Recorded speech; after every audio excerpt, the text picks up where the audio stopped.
নমস্কাৰ ৰাইজ, আজি ৰাতি ঘৰত সকলোৱে মিলি সৰুকৈ খানা এটা খাম বুলি ভাবিলোঁ, নতুন বছৰ বুলি। এয়া দেখিছে আমাৰ ঘৰৰ পুখুৰীৰে মাছ হয়।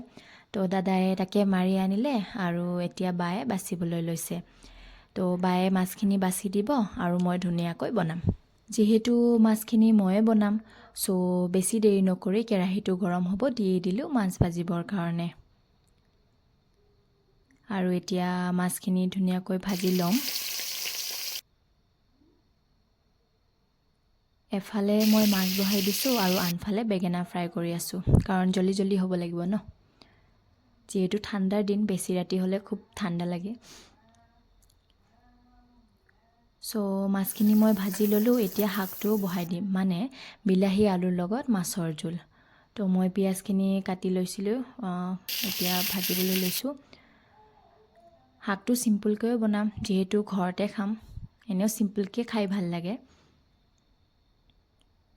মই এইখিনি ধুনীয়াকৈ ভাজি ইয়াত মই আদা নহৰুৰ পেষ্ট অকণমান দিছোঁ আৰু এইখিনি ভালদৰে ভাজি ল'ম। এইখিনি ভাজা হোৱাৰ পিছত মই ইয়াত দি দিছোঁ আলু কেইপিচ।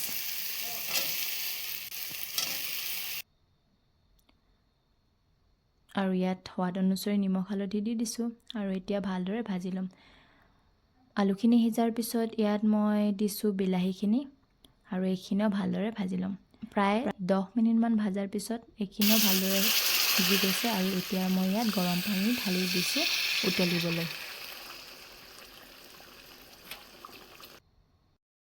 আৰু সেইখিনি উতলিবলৈ দি এতিয়া মই বাহিৰত আহিলোঁ আৰু এইফালে বায়ে জুহালতে বহি মাংস বনাই আছে।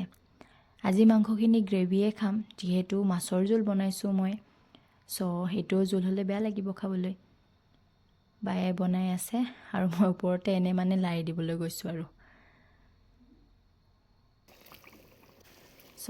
মই মাছখিনি দি দিছোঁ। এতিয়া এইখিনি উতল অহাৰ পিছত মোৰ মাছৰ জোল ৰেডি আৰু। এতিয়া মই ধনিয়া পাত অকণমান দি দিছোঁ আৰু মোৰ মাছৰ জোল ৰেডি। আৰু এইফালে মাংসও ৰেডি হৈ গ'ল। আৰু এতিয়া মই ধুনীয়াকৈ ভাত বাঢ়ি দিলোঁ, সকলোকে খাবলৈ দিলোঁ আৰু মই আৰু বা জুহালতে খাম, যিহেতু ঠাণ্ডাৰ দিন আৰু ঠাণ্ডাৰ দিনত জুহালত বহি খোৱাৰ আমেজে বেলেগ। আজি ৰাতি সাঁজ এনেকৈয়ে খালোঁ। ভিডিঅ'টো চাই কেনেকুৱা পালে কমেণ্টত নিশ্চয় জনাব। আজিলৈ আহিছোঁ।